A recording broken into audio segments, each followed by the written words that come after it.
Welcome to the course again.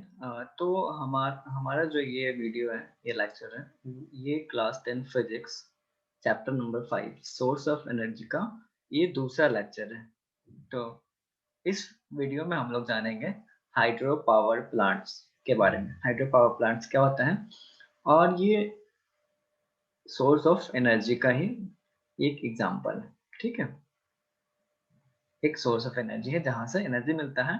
25% of our country's energy requirement is made by hydro power plants. मतलब इसका मतलब ये हुआ कि हमारे देश में जितने भी बिजली की खपत है उसका 25% जो है वो इससे पूरा होता है, हाइड्रो पावर प्लांट से होता है। और ये हाइड्रो पावर प्लांट्स क्या होता है? Hydro power plants convert the potential energy of falling water into electricity. Okay, since there are a few waterfalls which could be used as a source of potential energy, hence this is a reason a large number of dams are built all over the world. अब जो natural falling of water होता है इस तरह का, जो हमें rare ही मिलता है कि पानी गिरता हो, इसलिए हम लोग आर्टिफिशियल डैम्स बनाते हैं। ठीक है, और ये डैम्स क्या होता है? डैम्स बेसिकली नदियों के बीच में मिट्टी और स्टोन्स को रख दिया जाता है इस तरह से, ताकि एक वाटर का लेवल जो है वो हाई हो जाए, और इस तरह से वाटर की पोटेंशियल एनर्जी का यूज हम लोग करते हैं इसमें। ओके, और डैम्स क्यों बनाया जाता है? तो prevent flooding of rivers, provide water of irrigation irrigation सिंचाई and to generate hydro electricity. और इस तरह से इसका और भी काम है, ये डैम फ्लड से भी रोकता है। उसके बाद सिंचाई के लिए ये हमें पानी भी देता है। और डैम का कुछ डिसएडवांटेजेस भी है। ये क्या करता है कि submerging the loss of variety of flora, fauna and human settlements, and rotting of submerged vegetation release greenhouse gases। मतलब कि हमारे जो नदियों के आसपास प्रजातियां जो होती है वनस्पति की या फिर जीव जंतुओं की, उसमें एक कमी आ जाती है। ठीक है, और और जो वेजिटेबल्स होते हैं और उसमें जो ह्यूमंस रहते हैं उनको भी ये बैडली इफेक्ट करता है नदियों के आसपास जहाँ पे डैम बनता है। और क्या करता है? They pose dangers of earthquakes, landslides. ये अर्थक्वेक्स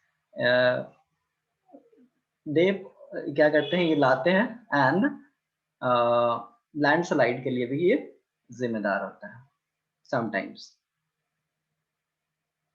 अब हम लोग जानते हैं कि ये वर्क कैसे करता है। ये हमारा जो एक सिंपल लेआउट है हाइड्रो इलेक्ट्रिसिटी प्लांट का।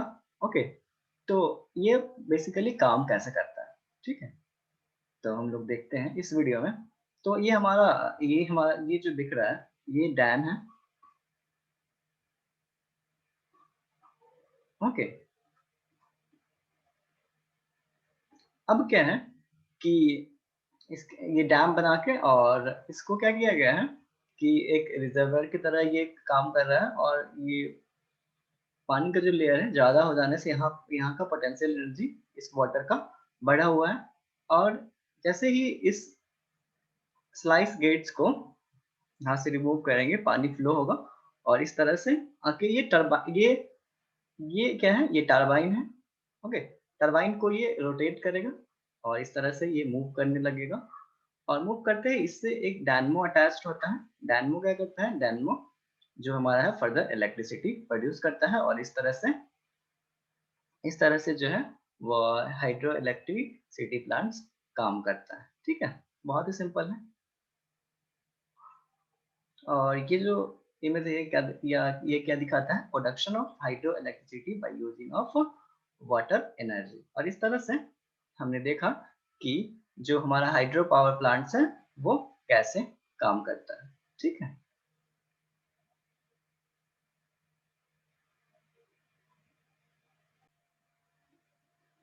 अब जो हमारा नेक्स्ट टॉपिक है वो है बायोमास। बायोमास क्या होता है? Is agriculture animal waste that can be use as a fuel. Example हो जाएगा इसका firewood, cattle dung, sea waste, dry leaves, stems and baggage. Normally, biomass has a low calorific value and produces a lot of smoke when they are burned. If their efficiency as good as fuel has increased tremendously with the application of technology. मतलब कि अब technology के use के साथ साथ biomass की जो है इफिशियंसी अब बहुत ज़्यादा बढ़ गई है, जैसे कि cow dung become efficient and cheap good fuel in a biogas plant. इस तरह से काउ का जो डंग होता है वो बायोगैस प्लांट में यूज होता है। अब चारकोल क्या होता है? Charcoal is a better fuel than wood because it do not contain water and other volatile material which are present in the wood। और इस तरह से वुड से चारकोल बनता है। एक लिमिटेड सप्लाई ऑफ ऑक्सीजन में इसको जब जलाते हैं तो ये चारकोल बनता है। और चारकोल क्या करता है? Charcoal Burns without smoke flame and has high calorific value. Charcoal का जो इसमें कैलोरीफिक वैल्यू होता है जो ज्यादा होता है और ये स्मोक भी नहीं देता है। ओके, अब बायोगैस क्या होता है? It is an excellent fuel contain 75% of methane. Methane CH4 इस तरह से होता है मीथेन का structure. Okay, and it burns without smoke, leaves no reciters like ash and with high heat capacity। और इस तरह से जो इसमें मैक्सिमम जो होता है वो मीथेन होता है 75%।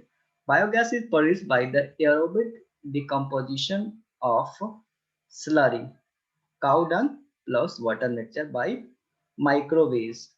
The process is applied in the biogas plant। और हम लोग आगे जानते हैं बायो, ये जो दिख रहा है इमेज में, ये एक लेयर है बायोगैस प्लांट का। और यहाँ पे ये स्लरी है जहाँ से ये काउ डंग आ रहा है, ठीक है। और यहाँ पे मिट्टी है और ये गैस टैंक है। ओके, और ये हमारा फाइनल प्रोडक्ट जो है ये मैन्योर है। और यहाँ से ये गैस आउटलेट है, बायोगैस आउटलेट, यहीं से फाइनली जो गैस बनता है वो निकलता है। और ये हमारा है डाइजेस्टर, और ये सबसे लोअर पार्ट होता है तो डाइजेस्टर बोलते हैं।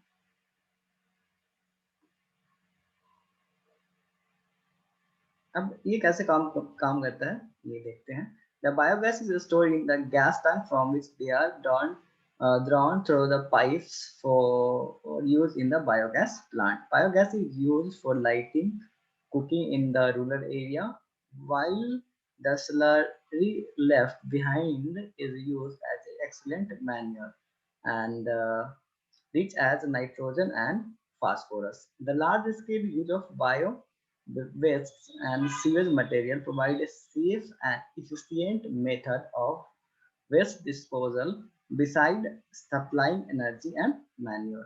और इस तरह से जो बायोगैस प्लांट्स होते हैं उससे हमें मैन्योर भी मिलता है, मतलब खाद भी मिलता है और उससे हमें बायोगैस भी मिलता है।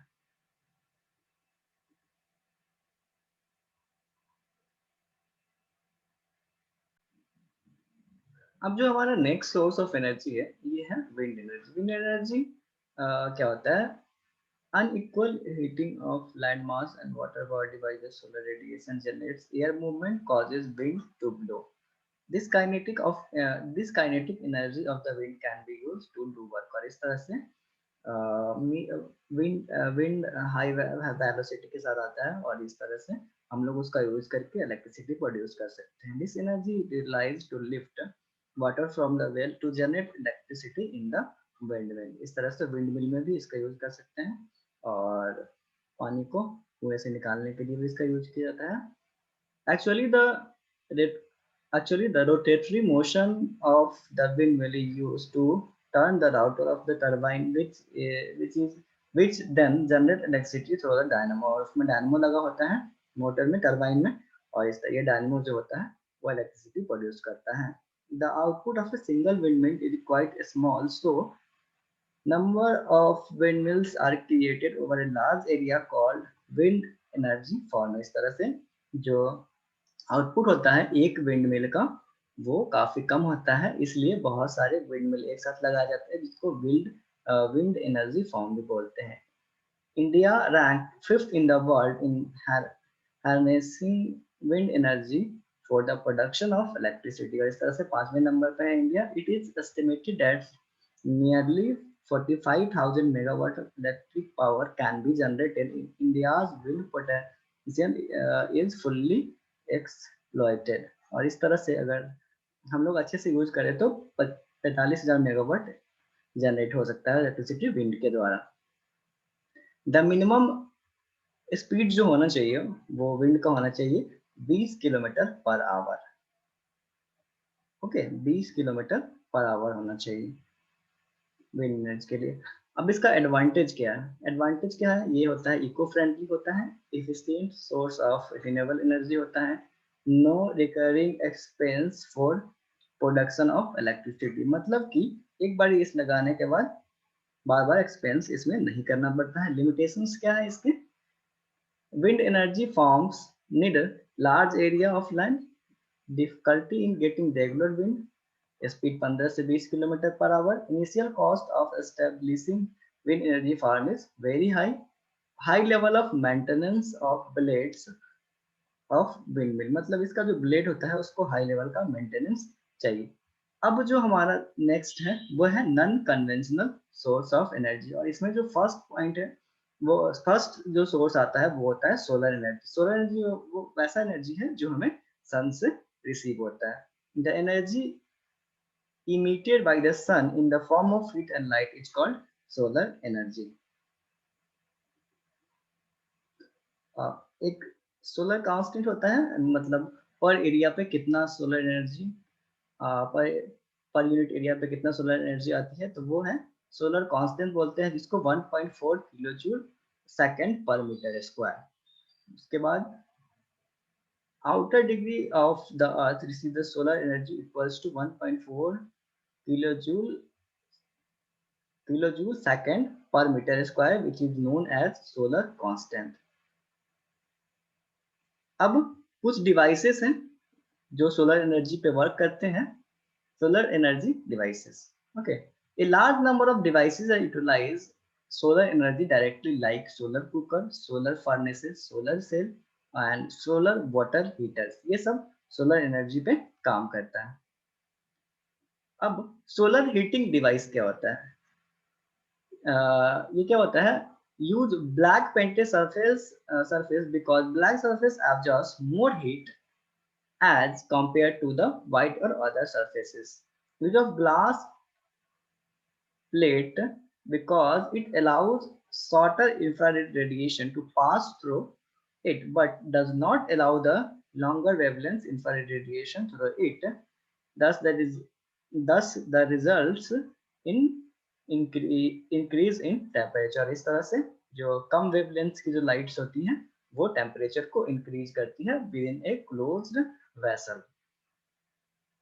दूसरा जो हमारा डिवाइस है वो है बॉक्स टाइप सोलर कुकर, और ये सिंपल इसका फंक्शन होता है। ये इस तरह से हम देख सकते हैं, ये है सोलर कुकर है। इसमें क्या होता है? एक वुडन बॉक्स होता है और एक ब्लैक कंटेनर होता है, इसके अंदर हम लोग जो खाने का पकाने वाला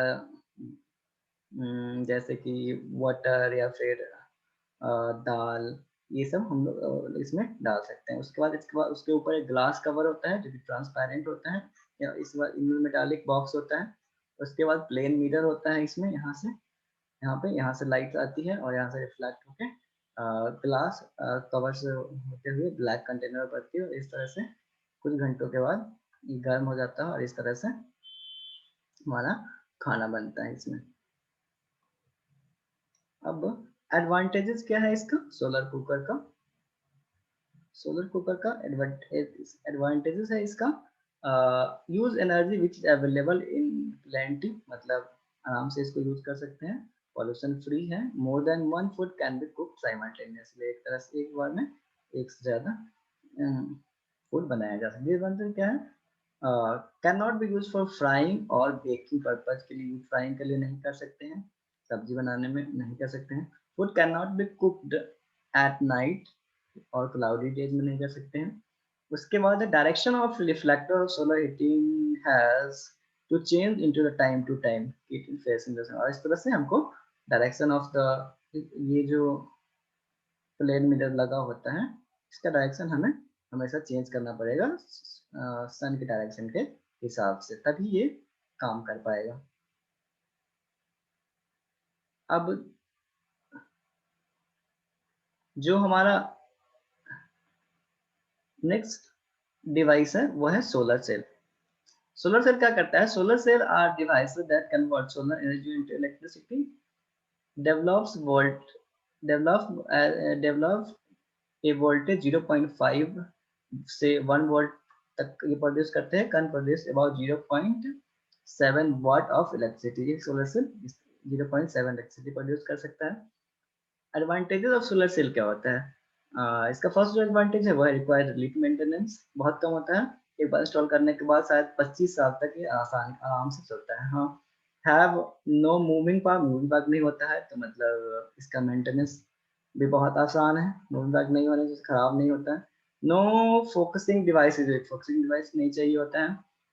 can be set in a remote area में भी इसको सेट किया जा सकता है, और इक्विवेलेंट एक इन्वायरमेंट फ्रेंडली होता है and does not cause pollution, और ये पॉल्यूशन भी कॉज नहीं करता है। और इसका डिसएडवांटेज क्या है? It requires high cost, efficiency low होता है, क्योंकि 5% रेंज को ही ये कन्वर्ट कर पाता है, लगभग 5% रेंज को ही ये कन्वर्ट कर पाता है सोलर एनर्जी में। Initial cost of installation is quite high, और जो स्टार्टिंग का कॉस्ट होता है इसको लगाने में बहुत ज़्यादा होता है। अब यूजेज कहाँ कहाँ होता है सोलर सेल का? ये होता है use in calculators, watches and artificial satellites and space crops में भी इसका यूज होता है। It is used in radio and wireless transmission system में भी इसका यूज होता है। मतलब जो हमारे रिमोट से चलने वाले एयरक्राफ्ट वगैरह जो होते हैं, या फिर खिलौने टॉयज वगैरह होते हैं, उसमें भी इसका यूज होता है।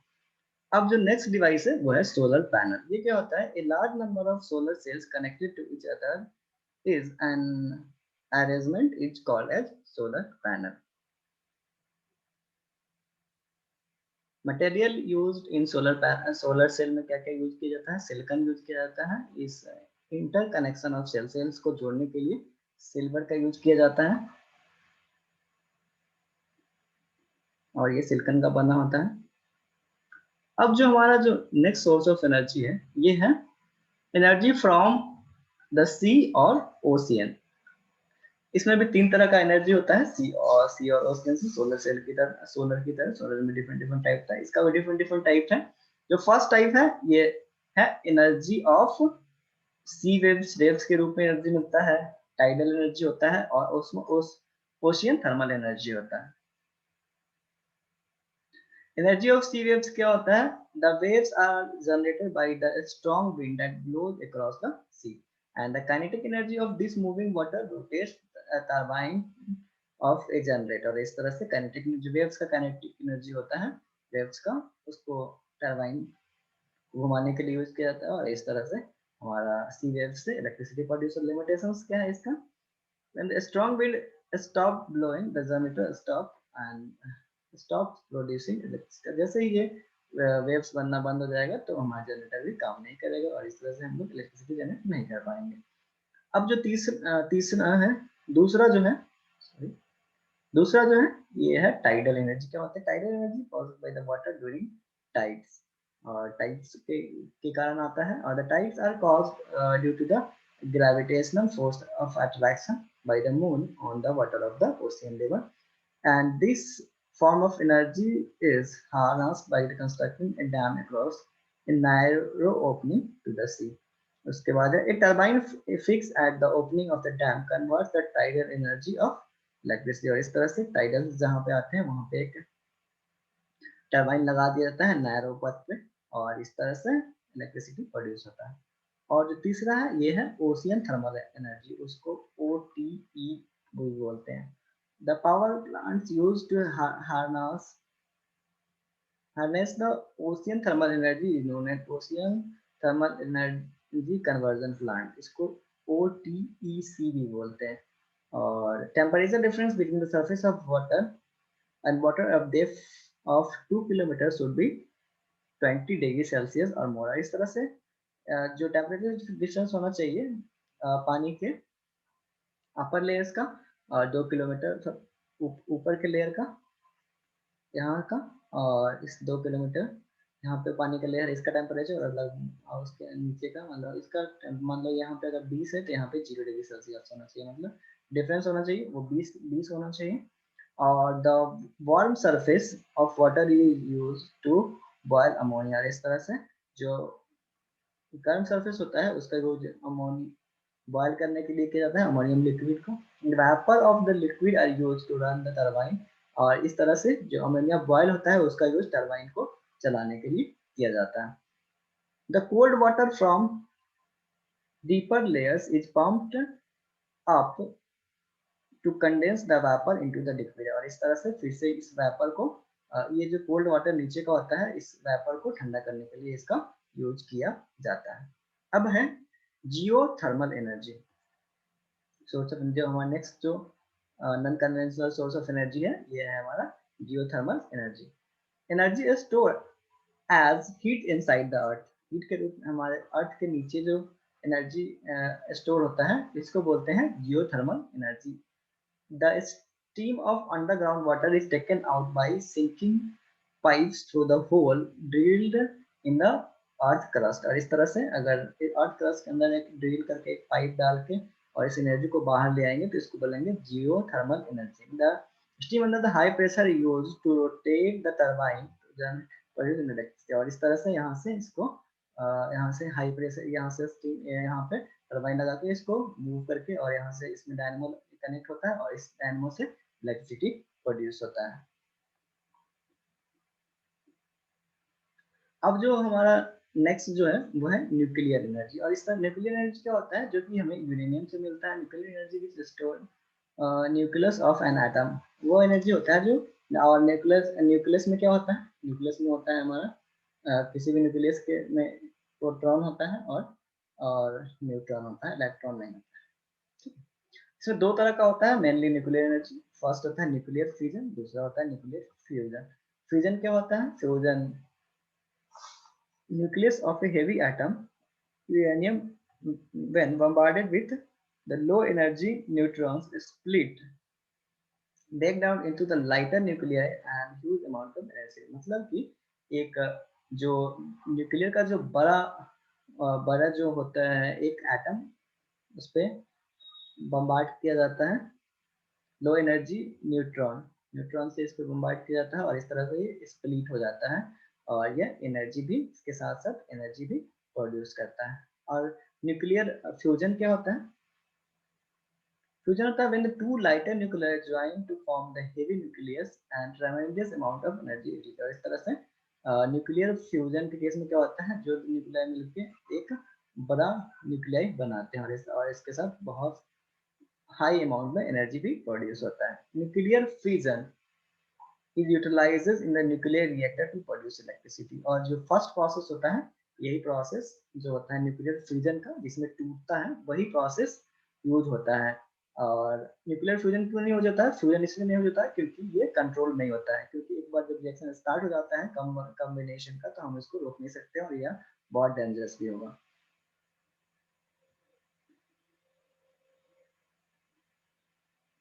अब है major major nuclear power plants कहाँ कहाँ पे है इंडिया में, ये तारापुर में, राणा प्रताप सागर एंड कालपक्कम में है।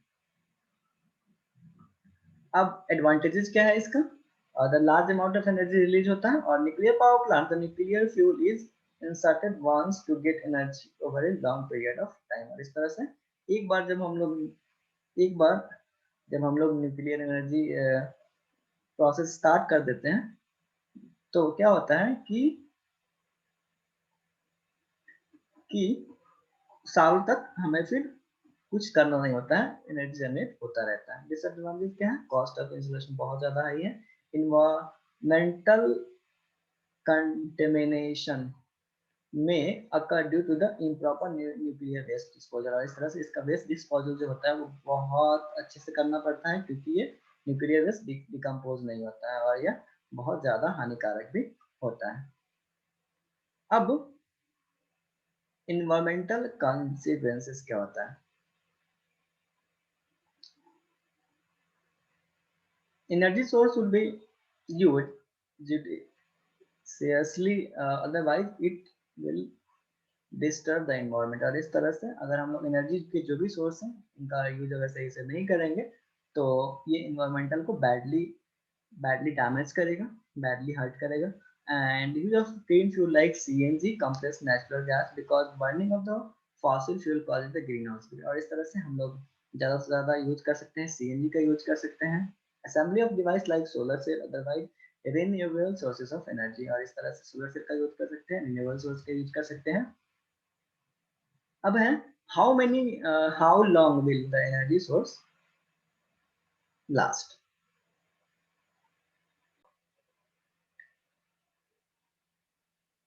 अब जो हमारा जो नेक्स्ट टॉपिक है वो है how long will the energy source last, मतलब कि जो एनर्जी का सोर्स है वो कितने समय तक रहेगा। तो the source of energy can be divided into the two categories. दो कैटेगरीज में होता है रिन्यूएबल, मतलब दो कैटेगरी में इसको डिवाइड कर सकते हैं। जो पहला जो होगा वो कभी खत्म होने वाला और खत्म होने वाला। तो जो फर्स्ट है वह है renewable source of energy like wind, sun, biogas. और दूसरा जो नॉन रिन्यूएबल, और ये हो गया हमारा coal, petroleum and natural gases. Continuous use of non-renewable source of energy is a matter of concern because ultimately the deposit of these sources will be completely finished. On the other hand, renewable sources of energy will last forever as sun is the source of energy will be available for a very long period of time। इस तरह से जो renewable source of energy वो बहुत समय तक रहेगा और ये non renewable source of energy खत्म हो जाएगा एक समय के बाद। और ये कुछ इंपॉर्टेंट क्वेश्चंस हैं, इसको आप प्रैक्टिस कर सकते हैं। तो आज के लिए इतना ही। Good night, have a safe day.